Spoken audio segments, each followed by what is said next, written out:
Welcome to Solutions, where listening will leave you inspired by solutions to issues you or others you know may be struggling with in the public education system today. I am Olivia Wall, and I am so excited to welcome my guest today, Jennifer Serravallo.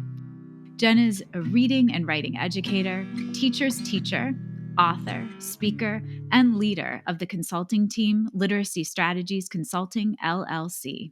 She supports K-8 literacy educators around the globe in developing skillful, enthusiastic readers and writers by translating research and complex theories into doable practices that fit in today's classrooms. Jen writes research-based books and materials and works alongside teachers, coaches, administrators, and district leaders to support their understanding and implementation of student-centered literacy instruction. She believes in instruction that honors the whole unique learner, culturally, emotionally, socially, and academically. Jen also believes that we must approach learning with a spirit of vulnerability, embracing mistakes, reflection, and self-advocacy along the path to progress. Jen is the author of, drumroll, 15 best-selling professional books and resources for K-8 literacy educators worldwide. With that said, it is my honor to welcome the one and only Jennifer Serravallo. Jen, welcome. Thank you, Olivia. I love your podcast, and I was so honored to receive an invitation from you. So thanks for inviting me.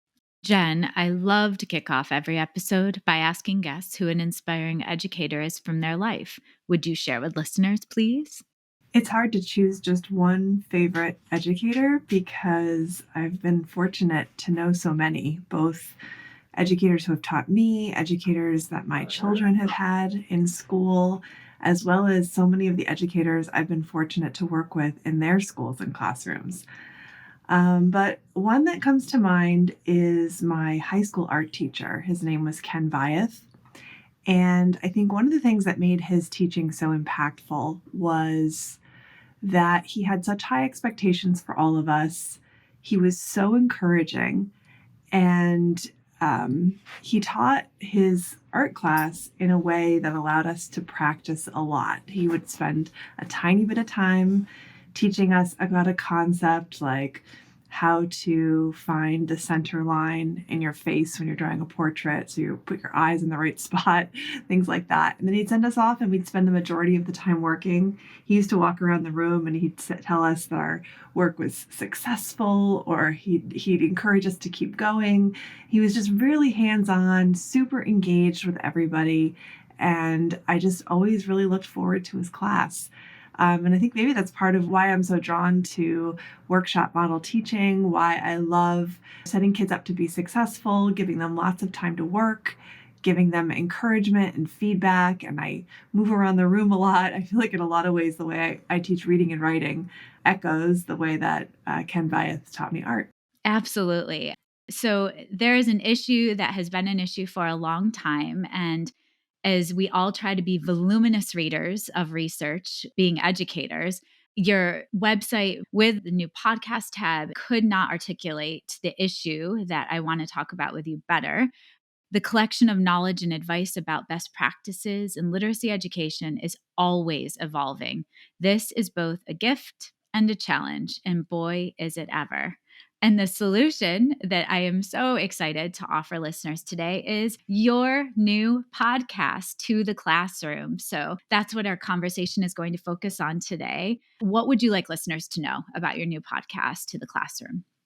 Well, one of the things maybe that would be interesting is why I started this podcast in the first place. And there are a few different things that kind of led me to this project. One is that I did so much research for my new book, The Reading Strategies Book 2.0. Yeah. There are over 700 citations that ended up in the book, so even more on the cutting room floor. Yeah. I worked with a phenomenal research assistant who helped me to evaluate research, summarize research, learn about researchers I hadn't been familiar with prior to our work together. And it just made the book so much better to be standing on the shoulders of that quantity of research. And before I hired this research assistant, I tried myself to get to some of this research. I tried just looking online, tried on Google Scholar. Sometimes I'd get this like scrambled version of a PDF and I'm like, this is ridiculous. I tried doing what so many researchers offer is, just email the researcher, the lead researcher, and they'll send it to you. Yeah. Sometimes, and it was just like, I can't do at the speed that I need to be working at without access. And so there's this real access problem. And so one of the things I wanted to do is to just make some of this research and some of these scholars more accessible to teachers, both to hear from them firsthand, but also to hear about their research in a way that's digestible. Because that's the other point of access, right? Is sometimes you read these papers and you're like, what? What does that say? What does this method section mean? What's a regression analysis? What's that? Right? And it's just very hard to understand because we don't all have advanced degrees in statistics as classroom teachers. So it started off as just how can I help classroom teachers access this research and these researchers? And I know I'm not the only one trying to help classroom teachers access research, but I thought that this format of podcasting would be a fun one. I had done a few episodes prior to this through another podcast. I interviewed Marianne Wolf, Wiley Blevins, and I loved that. I loved meeting them and interviewing them, and it's just great PD for me too. So that's how I got started with it. So I have spent the last few weeks listening to every episode, of course.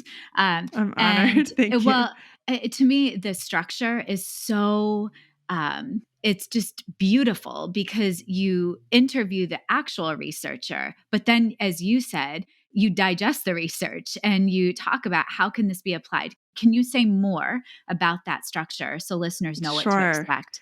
Sure. It was a fun, just like a writing process when I'm making a book, it evolves and evolves and evolves until I land on something. I'm like, this feels right. So what I started off thinking was I just interview researchers, but then I was like, but one of the problems is this disconnection between the stuff that's behind a paywall and the classroom.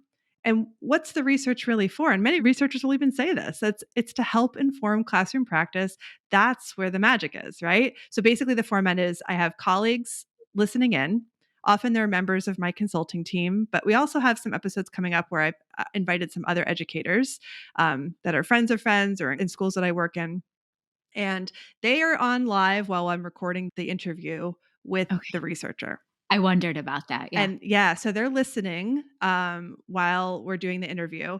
And then I say goodbye to the researcher. Sometimes they don't want to leave. They want to hear the conversation. So sometimes I let them hang out and listen to what the teachers have to say. That's cool. And the first question is, so what do we do? What do we take to the classroom? What shifts in our practice, make sense based on what we just heard? What do you think from what you just heard reinforces the kinds of practices that we do? Sometimes they're making direct links to things in my books and other resources where people can go find more information. But we try to have this really practical, it's all very brief because no one has a lot of time for a very long session, this very practical conversation about classroom practice. So that's the format. I also appreciate that the interviews themselves of the researchers, they're just enough. They make your brain hurt a tiny bit, but it's just enough. Just enough to be like, okay. And then you get to sit and just hear the reflection and practical, I'm going to emphasize practical application to the classroom from multiple perspectives. That's what I adore. So my format for listening to each episode is a dry run in the car, just taking it in, processing. And then my favorite thing is to go back to the transcripts. You're a gift because you give transcripts. And I plan moving forward to use the transcripts as well for professional learning alongside the Reading Strategies 2.0 book, because I think a lot of folks have given feedback that they also love, even if they're listening, to see the transcript and follow along so they can annotate. You're offering so many opportunities, a quick nugget of research, and then ways to process it. And you give us virtual thought partners, which is so cool. So I appreciate it very much. Oh, thank you. I love the process to prepare for the interview. I ask the guest, what are some recent papers you've written that I should know about? Would you mind sending them to me? So I read their original research. And as I'm reading, I'm thinking, what's in here that I don't hear a lot of teachers talking about? Or what's in here that feels like it might be new? Or what's in here that feels like it's a really important concept because it's so high impact? Like the guest I have this week, Melanie Kuhn, talks about this practice for fluency instruction that just is like Mind blowing. helped kids make so much gain in such a short period of time that I'm like, oh, everyone has to know about this. So I craft the questions really trying to get at the most powerful nuggets from their research findings. So I'm glad you feel that's true. And yeah, the transcripts, I love transcripts. I watch TV with the closed captioning on. I like to read as much as I like to listen. So when you have a transcript, you could do a keyword search. What was that thing she said about FORI instruction, FORI? Let me do a quick search in the transcript for that. Or like you said, print it, annotate it, or use it in professional learning. I've had some requests to do like a study guide, like questions, like discussion questions. So I might do something like that too as a summer project. We'll see. Not surprising. You always have something. always have a project. Always project. One of the episodes that I cannot stop thinking about is episode 4 with Dr. Peter Afflerbeck. And I think the reason it resonated with me so strongly is because I referred to it about 15 times working with middle and high school teachers this week. Wow. And what really struck me is that notion of how he sees the attribution theory and self-efficacy. And I worry so much about school districts that label children and track them. So we have the kids that have a life sentence of AIS or a life sentence of RTI. And I don't know as adults if we're considering the impacts on self-efficacy and the attribution of I am not smart by keeping students on this track. And so I used that conversation and his grounding of self-esteem and the multiple exposures for success. That was the route I took with districts to just push and say, look, this isn't working. What could we do differently to reinvent and rethink what special education means for this school district? I think that his reading of the research in that area is so critical and such an important, and it's one of the reasons I wanted to have him as a guest was because, there's this dominant conversation about what we need to help readers. And there's other pieces that are just as important where there's strong research finding. And if we're not paying attention to those two, if we try to oversimplify, we're not going to serve kids. How do you handle when you're reading this voluminous research and you may disagree with something, yet you're interviewing this person? Sometimes researchers have a notion that kids have to figure out how school is going to work for them versus us figuring out how school can work for children and that it serves them. Episode 3, as I was listening to Dr. Daniel Willingham, I was thinking a lot about his book, Outsmart Your Brain. And I was thinking of that. I also want us to figure out so the kids don't have to outsmart their brain and constantly have obstacles. So as I listen, I'm always thinking as an interviewer of what I agree with, what I don't agree with, and how you choose to push back. Do you address it? What do you choose to do?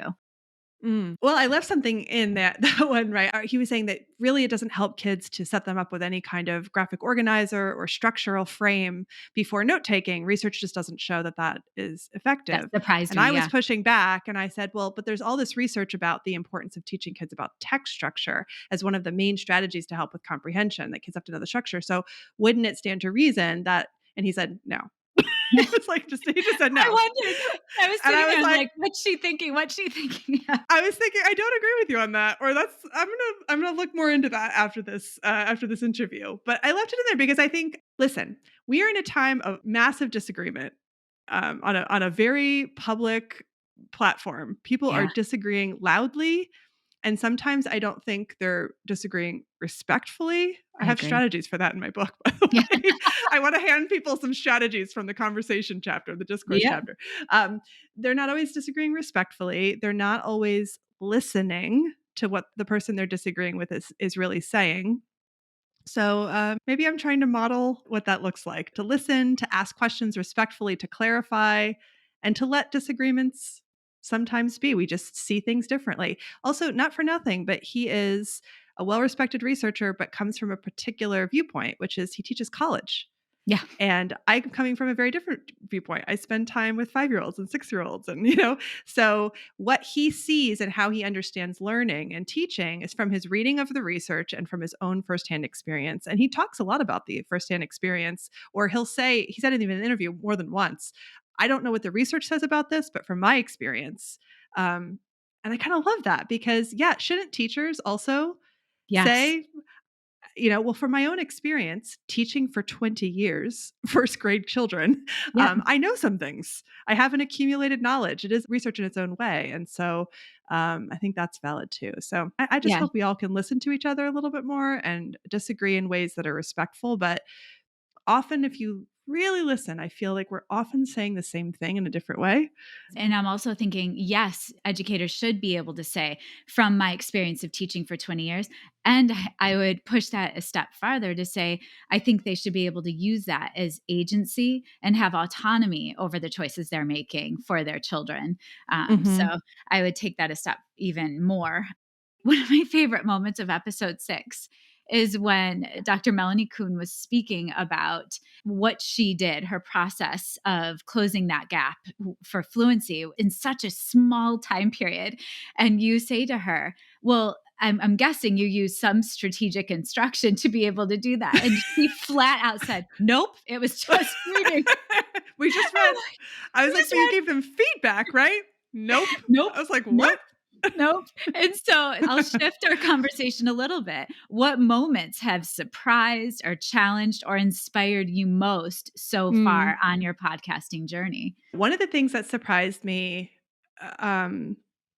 is that sometimes you hear about summaries of the research or people talking about research based on an abstract, or what's happening a lot right now with these huge Facebook groups around the science of reading or the way things are spreading on Twitter. People will say things like, well, I heard this was true without really backing it up and not having firsthand knowledge. It's like the game of telephone. This person said this and this person said this, and it's filtered down to me. And so here's my interpretation of what this finding is. But when you go back to the actual research and you read it firsthand, or you speak with the researcher directly, it's almost like it's a different thing. It's amazing. And another thing is, researchers are often the first to say, well, my study didn't investigate that exactly, so I can't speak to that. Mhm. Or especially I was telling you about Heijing Huang. I asked a question just as slightly afield of what the particular study was, Yeah. and she wouldn't answer it. She's like, I can't say because that wasn't part of the study. That's Right. So fascinating. Yeah. sometimes people make these leaps about what works for children or what we should be doing in the classroom or exactly how the day should run or based on research where I'm like, you're really interpreting that. That's actually like several layers removed. But I think it's so, so powerful to go back to the actual study and speak to the actual researcher. I hear it firsthand. I agree. And I think it would make us all take a step back and be better listeners if Mm-hmm. we pause before we react or respond or press tweet or send or whatever it is on Yes. social. Yes. Like, Yeah. stop your finger and have that moment of, like, do I know this is a true fact from research? And I think Mm-hmm. a lot of it is hearsay. What other podcasts have inspired you?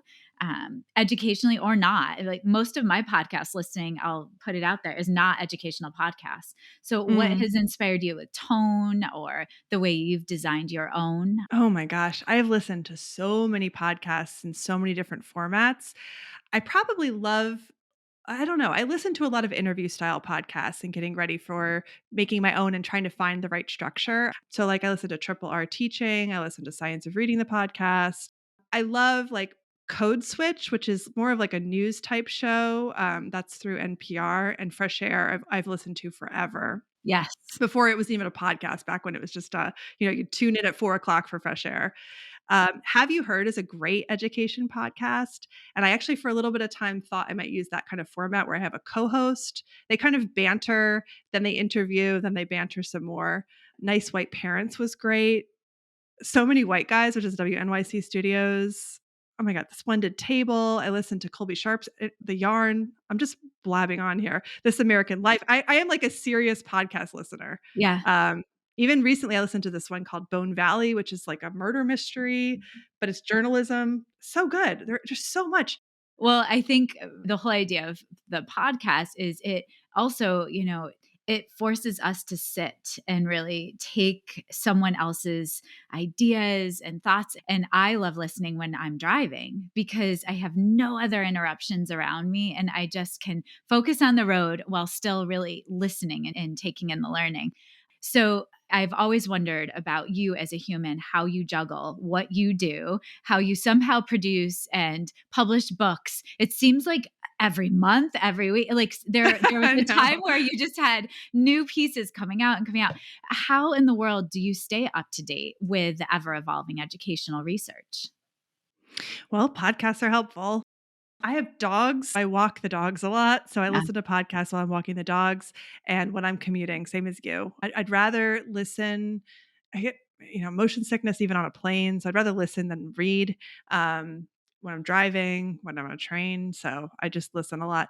Um, I follow researchers on social media Mhm. that I find share some of the most important big studies. And what I mean by that is like I look at meta analyses or systematic reviews, which is basically a qualitative meta analysis. I'll spend time reading those firsthand. And then, like I said, this podcast is forcing me to read, um, original research to prepare for the interviews, which I think is just, it's really good. It's really It good all it is around. good. It is good. I feel like the same with solutions. I've read so many professional books, Hmm. or I also reread people's books, Hmm. and that's what I've appreciated too, going back and looking at their writing with a whole different lens of questions to ask, as well as quotes to use that could illuminate and lift those questions. It's been quite a journey. So you recently republished or re-released Reading Strategies in a 2.0 version. Why did you choose to revise it outside of there being a lot of new research? And that could be the one and only catalyst because it's a big one. And then how would you describe that the revisions represent the best practices in literacy education in your mind right now? Well, first, I want to just say that this is, I wouldn't call it a second edition. I wouldn't call it a re release. I called it 2.0 because it is so dramatically changed from Ah, the first edition that okay. it really feels like a new book. So, what's the same is it's just as friendly in terms of its format and organization and colors. What's different is a lot. So, there are over 100 new strategies. So, a third of the strategies are completely new. Another 150 have been significantly revised. Part of the revision was due to two big things. One is the quantity of research that I reviewed, over 700 studies cited across the book. And the second was a reorganization of how each chapter goes. So, those familiar with the first edition know that I tagged each strategy with text levels. But I found for a number of reasons that was not as helpful as I thought it would be. One being that when you have a student reading like a Magic Treehouse chapter book, for example, and you turn to the chapter on plot, there might be 10 different ideas that would be appropriate based on just the text. But it's not the text that we're teaching the reader. Yeah. So, what I really needed to do was to align the strategies to skill progressions. So, in the process of creating these skill progressions, aligning existing strategies I had to the progressions, and then filling in places where there weren't any strategies for certain moves on the skill progression, I just ended up with so much new content. Yeah. Then I went and rewrote the introduction chapter, all of the introductions to each of the 13 goal chapters. That's another 100 pages of new content. And then I had to redo the charts because the strategies were so changed. So over 200 of the charts are brand new. And I worked with some amazing illustrators. So it's so much new stuff. Um, and I wouldn't have done it unless I felt like I had enough new ideas in terms of how to organize it, how to make it more user friendly, and new ideas from current research of how to offer strategies to kids that are super helpful, high impact, save time for everybody, and really work. And, duly noted that Reading Strategies 2.0, it's not a re-release, it's a re-envision in a way. And what I appreciate so much, just with the beginning pages of the book, the graphics are spectacular. And you're not aligning with one approach to teaching reading necessarily.